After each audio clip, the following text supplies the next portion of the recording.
안녕하십니까, 이진우입니다. 우리나라는 일주일에 52시간, 52시간만 일을 하는 게 법으로 정해져 있는데요. 정부가 이 법을 일부 손보기로 했습니다.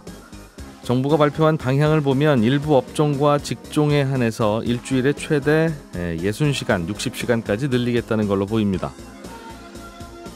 인위적으로 만들어서 쓰는 수소가 아니라 자연 상태의 수소, 이른바 백색 수소에 대한 관심이 커지고 있습니다. 한국전력공사가 지난 3분기에 대략 2조 원의 반짝 흑자를 냈습니다. 11월 14일 화요일 손에 잡히는 경제 시작합니다. 네, 오늘도 MBC의 양효걸 기자, 손에 잡히는 경제 박세훈 작가, 그리고 남국민 경제뉴스 큐레이터, 이렇게 세 분과 함께 경제뉴스 재밌게 정리해 보겠습니다. 세 분 어서 오십시오. 네, 안녕하세요. 자, 양효걸 기자가 준비해 오신 소식은 근로시간 개편 방안인데, 네. 이제 우리나라 국민들 대부분이 근로자니까, 네. 야, 이거 어떻게 바뀌는 건가 또 관심이 있으실 수 있을 것 같아요. 네, 일단 한마디로 종합을 하자면 지금의 주 52시간제 기본 틀을 그대로 유지하기로 했습니다. 다만 일부 업종에 대해서는 일이 좀 몰릴 때 좀 많이 하고 없을 때 연이어서 좀 쉴 수 있게 유연하겠다라고 밝혔는데요. 현재는 주 40시간 기본에 12시간까지 연장 근로가 허용되기 때문에 주로 환산하면 52시간까지 이제 근로가 가능한데요. 이게 주 단위로 막혀있는 격벽을 없애고 몰아서 할 수 있도록 하겠다는 방안을 지난 사실 3월에 발표를 했었습니다. 예. 근데 최대한 시간을 몰아봤더니 근로시간이 주당 69시간까지 늘어난다는 반발이 이제 거세지면서 재검토에 들어갔고요. 그래서 8개월 만에 다시 보완해서 내놓은 건데, 지난 3월에 발표했던 전체 산업 유연화에서 후퇴해서 일부 업종이나 직종 유연화로 한 발 물러섰고요. 그러면 어떤 업종에서 몇 시간까지 허용할 것인지는 나중에 정하기로 했습니다. 사실상 중요한 내용은 빈칸으로 발표됐다는 평가가 나오고 있습니다. 지난 3월쯤인가요? 한번 발표를 하고, 네. 또 여러 번 반발도 있었고, 네. 다시 한번 또 고민해 보겠다, 이렇게 했었던 사안이죠, 이게. 맞습니다. 그래서 뭐 국민 의견을 폭넓게 수용하겠다라고 해서 이번에 발표한 게 설문조사 결과도 함께 발표를 했거든요. 이 내용을 바탕으로 세부안을 짜겠다는 건데, 물론 이 조사는 고용노동부가 진행을 했고요. 지난 6월부터 석 달 동안 근로자, 사업주, 일반 국민 섞어서 6천 명이 넘는 국민을 대상으로 조사를 했거든요. 대면 설문조사 방식인데, 일단 가장 중요한 연장 근로 단위를 주 단위로 끊는 거를 월이나 분기로 확대하자는 것에는 동의한다는 응답이 동의하지 않는다보다는 꽤 많이 나왔습니다. 이게 무슨 말이죠? 그러니까 네. 어떤 특정한 주에는, 네. 또는 특정한 월에는 네. 일을 더 많이 할 수 있는데, 네. 일단 그 월에는 일 너무 많이 한 부분이 있으면 일을 적게 해서 아무튼 털고 가자. 네. 그런 그 단위를 월로 맞습니다. 털 거냐, 주로 털 거냐, 맞습니다. 분기로 털 거냐, 그 고민일 텐데. 맞습니다. 주당 예. 정산을 해버리면은 52시간제 하에서는 52시간 넘기면 안 되는 거니까 네. 그건 변화가 없는 거고. 근데 이게 월 단위로 환산을 하면은 조금 주 단위는 좀 넘어가더라도 네. 월 단위에서 크게 넘어가지만 않으면 법 위반은 아닌 겁니다. 그래서 이거를 이제 격벽을 좀 터서 예. 주로 너무 정산하니까 너무 빡빡하니까 이제 경영계 쪽에서는 좀 유연화하면서 월 단위로 정산하면 일이 몰릴 때는 조금 일을 많이 할 수 있고 또 쉴 때는 또 몰아서 쉴 수 있는 거 아니냐, 이렇게 이제 주장을 하고 있는 건데, 1, 2, 3월에 일 많이 했으면 뭐 4, 5, 6이나 네. 7, 8, 9에 좀 많이 쉬면 될 거 아니냐. 그건 이제 분기 단위로. 그럼 이제 1년 안에는 정산하자, 뭐 그런 게 되겠죠. 네, 맞습니다. 그거를 뭐 연 단위로 할지 반기 단위로 할지 이런 것들이 이제 쟁점인 사안인데요. 그러니까 그걸 정하는 게 관건이네요. 네, 맞습니다.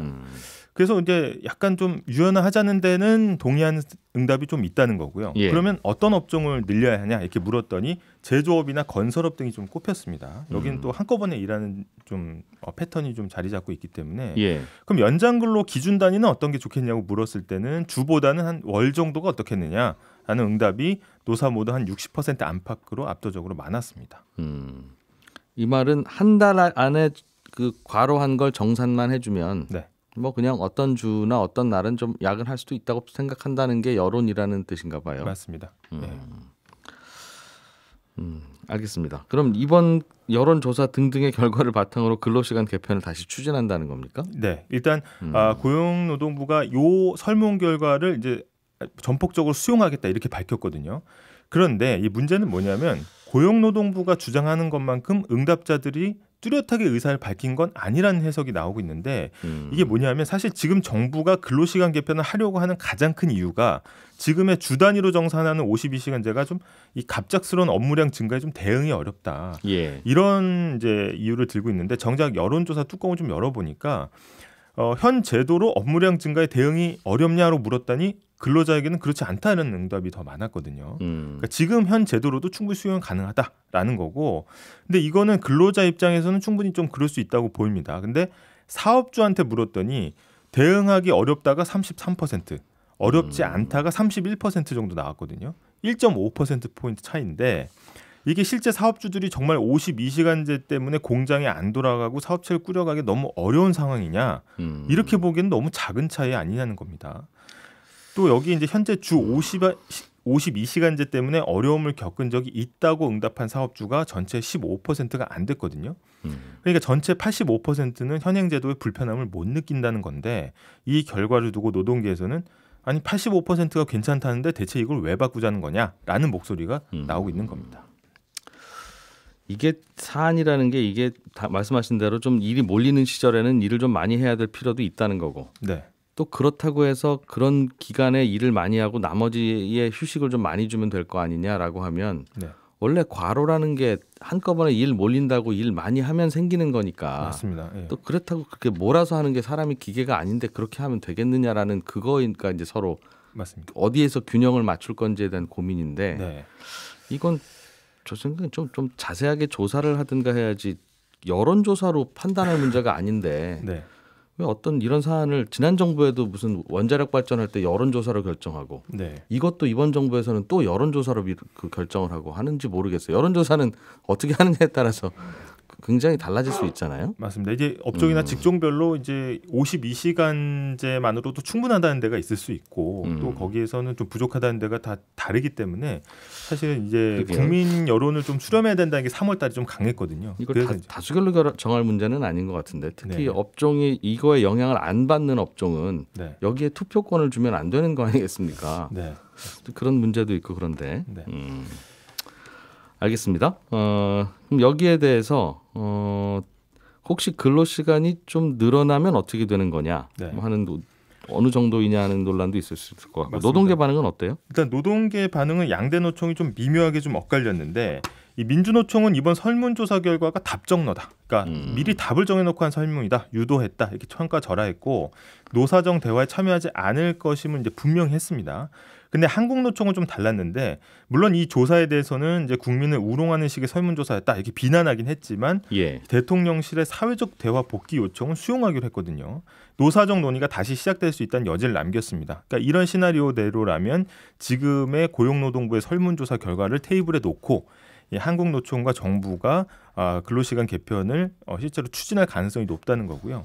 일단 핵심 내용은 빈칸으로 남겨놨기 때문에 이 노사정 대화를 통해서 이제 최종 결론을 낼 것으로 보이는데, 이번 설문조사에서도 그렇고 대부분 이제 한 주에 한 60시간 이내로 개편하는 거에 대한 큰 거부감은 없다고 판단을 한 것 같습니다. 그래서 60시간 정도로 일부 업종, 특히 이제 건설업이나 제조업에 이제 근로시간 개편이 적용되지 않겠느냐라는 전망이 나오고 있고요. 또 한편에서는 제조업이나 건설업에 터주면 사실상 이게 52시간제가 무너지는 거 아니냐, 이렇게 또 반대 입장을 내놓고 있고요.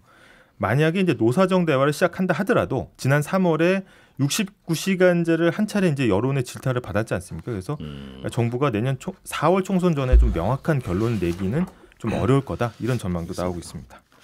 일을 하기는 해야 되고 일이 특정 기간에 몰리니까 과로는 불가피할 수 있는데 네. 과로를 어느 정도까지 허용하고 보상을 할 거냐 네. 하는 문제에 대해서 현재까지는 52시간 이상은 하면 안 돼를 네.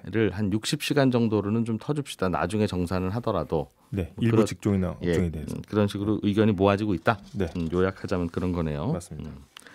알겠습니다. 남국민 큐레이터가 준비해 오신 소식. 요거는 요즘 이 에너지 업계에서는 또 새로운 뉴스들로 자주 나오는 얘기인데, 화이트 수소 그런 네. 얘기죠? 네, 맞습니다. 석유처럼 수소를 캐서 쓴다. 네. 그런 뜻이에요. 유럽에서 이게 땅 파보니까 많더라는 거예요? 생각보다 땅을 파니까 수소가 나오더라 이건데요. 이야. 프랑스의 한 지역에서 폐광산 지하에서 대규모의 수소가 발견됐습니다. 네. 그러니까 이전까지는 이 지역에 이제 수소가스가 나온다 알려져 있긴 했는데 최근에 한번 시추 탐사를 해보니까 지하 1200m 지점에서 수소가스 농도가 20%나 된다. 굉장히 높은 거거든요. 예. 이런 수소가스가 대규모로 발견이 된 겁니다. 그러니까 사실 이 탐사는 이 지역에 메탄가스가 많이 묻혀 있다고 해서 예. 얼마나 묻혀 있냐 한번 조사를 하기 위해서 이루어진 건데 그 메탄가스를 조사하려고 구멍을 뚫어 보니까 생각보다 수소가스가 많이 새어나오는 거예요. 그랬더니 연구진이 그럼 이거 수소가 얼마나 있나 한번 제대로 보자 이렇게 한 건데 예. 그렇게 해서 제대로 파보니까 엄청난 규모의 수소가 땅에 묻혀 있는 게 발견이 된 겁니다. 네. 지금 연구진에 따르면요 최대 2억 5천만 톤 정도가 이 지역에 묻혀 있을 거다 추정을 하는데요. 그러니까 세계에서 지금 1년에 사용하는 양이 1억 톤 정도거든요. 그걸 고려하면은 굉장히 많은 양이 프랑스에서 발견이 됐다 이렇게 말할 수 있는 겁니다. 보면 또 프랑스에만 있겠냐? 잘 찾아보면 또 다른 데도 있겠지. 그렇죠. 라는 생각도 할 수 있으니 이게 굉장히 기대를 끄는 이유가 그런 건데요. 그러니까 그동안에는 에너지 업계나 뭐 과학계에서는 땅에 대규모의 천연 수소가 묻혀 있다는 건 좀 가능성이 낮다 이렇게 보고 있었어요. 예. 근데 수소는 워낙 이제 입자가 원자 중에서 가장 작고 또 굉장히 가볍다 보니까 다른 물질에 쉽게 결합해서 이제 붙어 있고 아니면 공기 중으로 다 날아가 버린다 이렇게 알고 있었거든요. 그러니까 이렇게 가볍고 작은 게 높은 순도로 묻혀 있을 리가 없다 생각을 했는데 예. 그래서 지금까지는 수소 산업을 한다고 하면 물에다가 아주 강한 전기를 가해서 산소와 수소를 떼어내거나 이게 가장 깨끗한 수소라는 거잖아요. 그렇죠. 태양광 발전이나 풍력 발전을 한 전기로 그렇습니다. 물을 전기분해해서 수소와 산소로 만들어서 그 수소를 모아 쓴다. 그렇습니다. 이러면 완전히 진짜 깨끗한 수소 아니냐 하는 그렇죠. 건데. 그래서 이게 그린 수소라 그래서 지금까지 수소 업계가 하려고 했던 목표였고 아니면 뭐 천연가스에서 떼어내는 방식 그레이 수소라고 하는데 예. 이런 게 많이 사용을 됐는데 지금까지는 이제 어떻게 다시 수소를 만드는 과정을 거치는 생각을 해왔는데 지금 보니까 땅 파면은 수소가 나온다라는 게 이제 알려지기 시작한 겁니다. 요즘 이게 그렇더군요. 친환경 발전이 다양한 방식이 있는데 태양광도 있고 풍력도 있고 말씀하신 대로 수소를 매개로 이렇게 에너지 생태계를 돌리는 방법도 있고 뭐 원자력도 있고 그나마 오염이 덜하다는 게 그런 건데 태양광이나 풍력은 기껏 전기 만들어도 그 만든 전기를 수요지까지 보내기가 어려워서 전선도 없고 변압기도 없고 그래서 그렇습니다. 이게 좀 어렵겠다 싶어서 점점 이제 수소에 관심 갖는 경우들이 꽤 있더군요. 그렇습니다. 일단은 프랑스는 잔치 벌어졌겠습니다. 그렇습니다. 지금 특히 이 보도를 많이 하고 있는 게 관심이 높은 게 유럽 언론과 에너지 전문 매체들인데요. 연일 이 백색 수소, 천연 수소에 대한 기사를 내보내면서 관심을 높이고 있습니다. 예. 유럽은 지역 내에서도 북해 정도 빼면 석유 가스 나온 데가 거의 없고 또 하다 보니까 유럽 대륙 한복판에서 수소가 펑펑 나온다 하니까 굉장히 관심이 높은 거죠. 예. 그러니까 수소는 그 자체로 굉장히 뛰어난 에너지원이니까 이거 불을 붙이면 굉장히 쉽게 불이 붙죠. 예. 그렇기 때문에 이제 상업적으로 시추가 되면은 가스 발전을 대체할 수가 있다 이런 기대를 하고 있고요. 또 태우면은 탄소가 나오는 게 이제 천연가스, 석유의 문제였는데 이 수소는 태우면은 그게 물만 나오거든요. 예. 그러니까 탈탄소 드라이브 하는데도 굉장히 도움이 될 것 같다. 이거 앞으로 많이 나오면 이미 유럽에 이제 석유 파이프라인을 깔고 있는데 여기다가 집어넣으면 우리 다 쓸 수 있겠다. 이런 기대가 있는 겁니다. 그렇군요. 땅에서 수소가 나오고 그거 캐서 쓸 수 있다는 걸 이번에 처음 한 거예요, 그러면 인류가? 그렇진 않습니다. 그러니까 사실 땅에서 수소가 나온다는 사실은 석유를 본격적으로 캐던 한 100여 년 전부터 알고는 있었어요. 예를 들어서 석유 시추를 하려고 이제 구멍을 뚫어놓고 힘들어서 이제 담배 한 대를 폈는데 예. 갑자기 불이 뭐 폭발하듯이 붙었다. 이런 기록들이 남아 있거든요.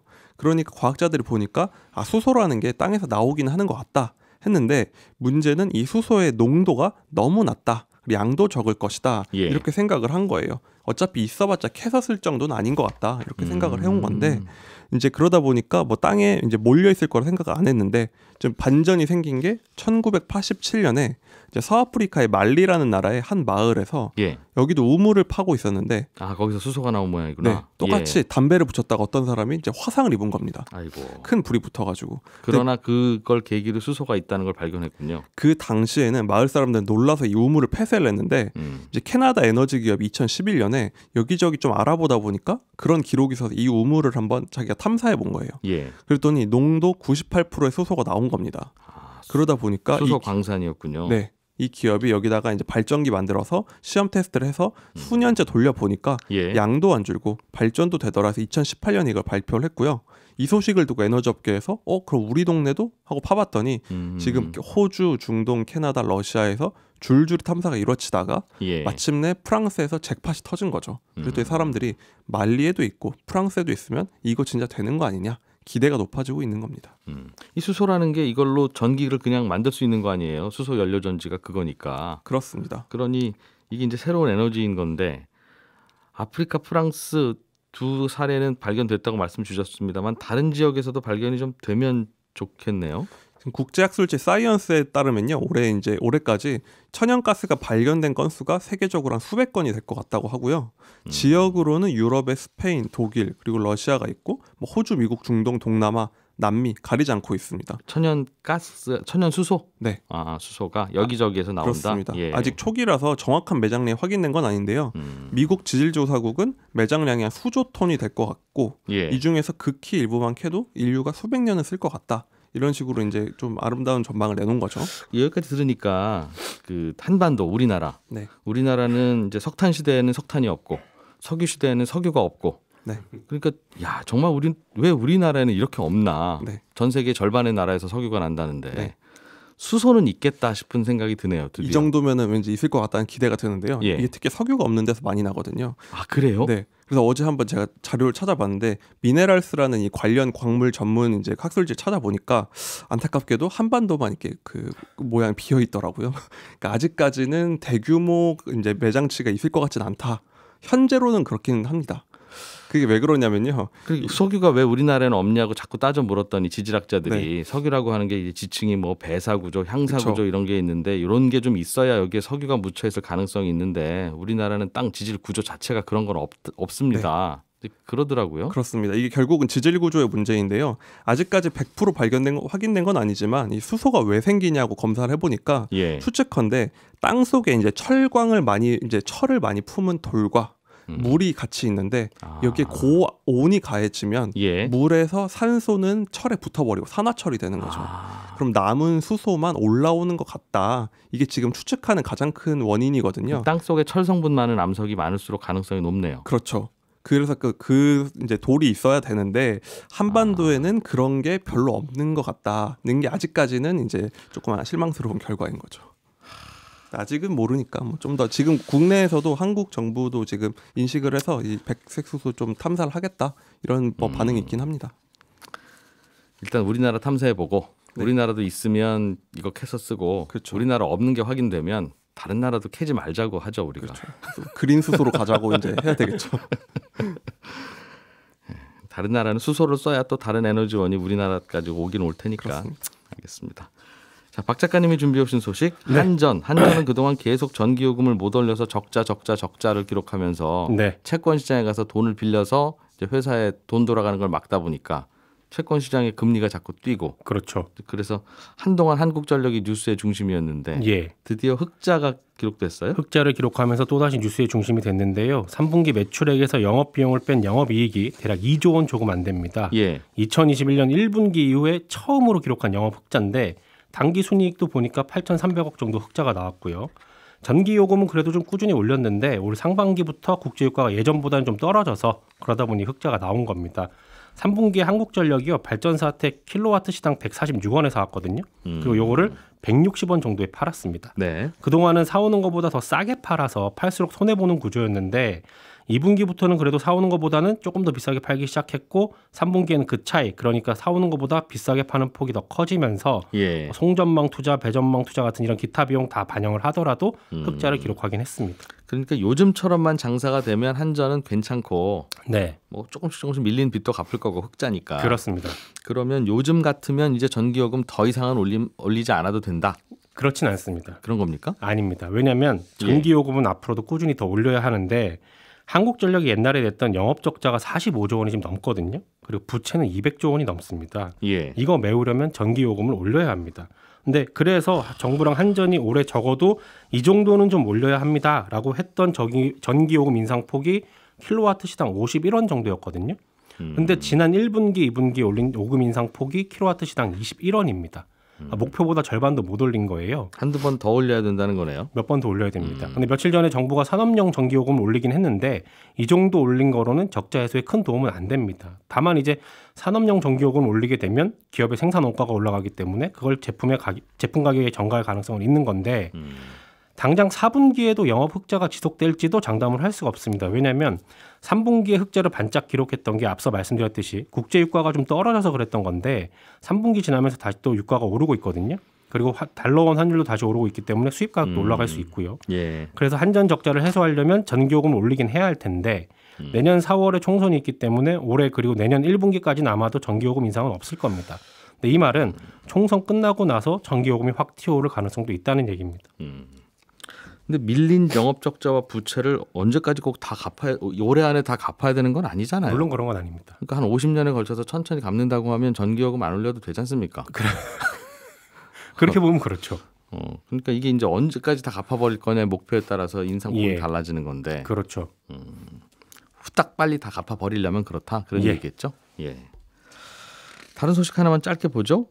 미국하고 인도네시아하고 좀 친해지려고 그러는 것 같은데 예, 이 인도네시아에 접점. 니켈이라고 하는 게 자원이 많이 나오니까 예. 그런 거라고 하더군요. 미국은요 전기차에 최대 1,000만 원 정도 보조금을 정부가 주는데 이 보조금 받으려면 몇 가지 조건이 있거든요. 조건들 중에 하나가 미국하고 FTA를 맺은 국가에서만 조달하는 핵심 광물이 들어간 배터리에 보조금을 준다는 거예요. 근데 인도네시아하고 미국하고는 FTA를 안 맺어져 있거든요. 예. 그러니까 인도네시아가 아니 그럼 우리가 FTA 맺자는 건 아닌데 그래도 좀 우리를 예외 조항으로 해줘가지고 우리나라에서 나오는 니켈도 좀 보조금 주세요. 이렇게 요구를 하는 거고요. 예. 미국 입장에서도 뭐 나쁠 건 없죠. 니켈을 공급받을 수 있으니까요. 근데 문제는 인도네시아 니켈 재련소에 중국적 투자가 굉장히 많이 돼 있습니다. 중국 기업들이 직접 운영하는 경우도 있고 아니면 지분 투자가 많이 돼 있는데 인도네시아산 니켈을 써도 보조금을 준다고 하면 그 돈이 돌고 돌아서 중국 기업 좋은 일이 될 수가 있거든요. 그러니까 이걸 어떻게 해야 되냐라는 부분이 미국 입장에선 걸림돌이고 다른 하나는 또 환경 문제예요. 예. 니켈은 또 캐고 재련하는 과정에서 숲이 망가지고 수질 오염도 심각하다는 지적을 받았기 때문에 바이든 정부가 전기차 밀고 있는 명분이 친환경인데 예. 전기차 만드는 데 들어가는 소재는 전혀 친환경스럽지 않다는 비난에서 자유롭기도 힘듭니다. 예, 저희는 내일 아침 8시 30분에 다시 모여서 경제 뉴스 전해드리겠습니다. 이진우였습니다. 고맙습니다.